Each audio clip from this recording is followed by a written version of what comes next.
नेहा सिर्फ 21 साल की थी। हाल ही में उसका कैंपस प्लेसमेंट हुआ था और उसे एक अच्छी आईटी कंपनी में नौकरी मिल गई थी। नेहा की नाइट शिफ्ट रोज रात करीब 12 बजे खत्म होती थी। काम खत्म करने के बाद वह रोज अपनी साइकिल से रेलवे स्टेशन जाती और ट्रेन का इंतजार करती।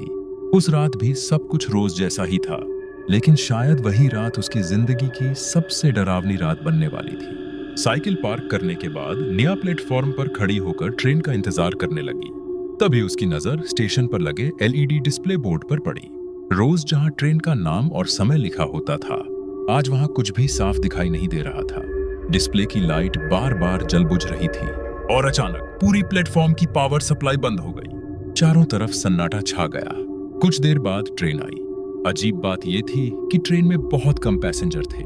नेहा ने अपने हेडफोन लगाए, तेज म्यूजिक चलाया और थकान के कारण सीट पर सिर टिकाकर सो गई। कुछ देर बाद उसका मोबाइल बजा। नींद खुली तो स्क्रीन पर पापा का नाम चमक रहा था। बेटा, ट्रेन मिल गई ना?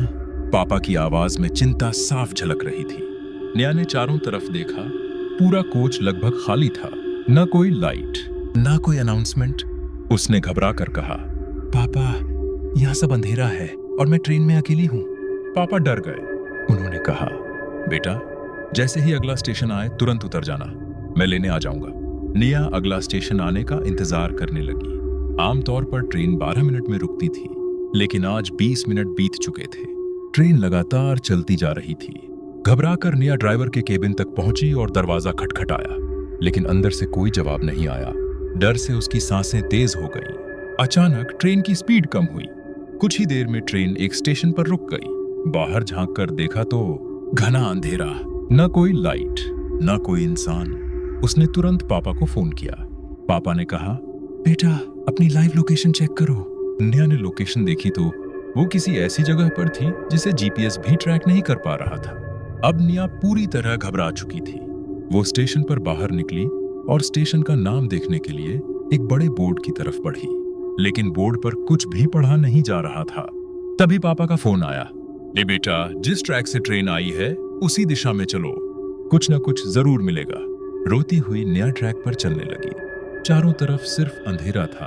अचानक उसे अपने पीछे कदमों की आवाज सुनाई देने लगी। ऐसा लग रहा था जैसे कोई उसका पीछा कर रहा हो। उसने पीछे देखा, लेकिन वहां कोई नहीं था। फिर अचानक किसी ने गुस्से में उसका नाम पुकारा, नेहा। डर से वो पलटकर देखने की हिम्मत भी नहीं कर पाई। भागते भागते उसकी टक्कर किसी चीज से हो गई। सामने देखा तो एक औरत उल्टी लटकी हुई थी। उसके बाल हवा में लहरा रहे थे और वह जोर जोर से हंस रही थी। अब नेहा की हिम्मत टूट चुकी थी। वह वापस स्टेशन की ओर भागी। तभी उसे एक आदमी अपनी ओर दौड़ता दिखा। उसका चेहरा बेहद डरावना था। वो आदमी हाथ हिलाकर उसे रोकने की कोशिश कर रहा था।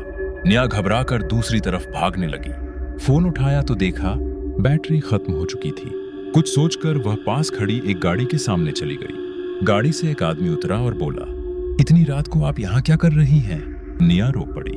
आदमी उसे गाड़ी में बैठा लेता है, लेकिन तभी नेहा को एहसास होता है कि गाड़ी फिर उसी स्टेशन की ओर जा रही है।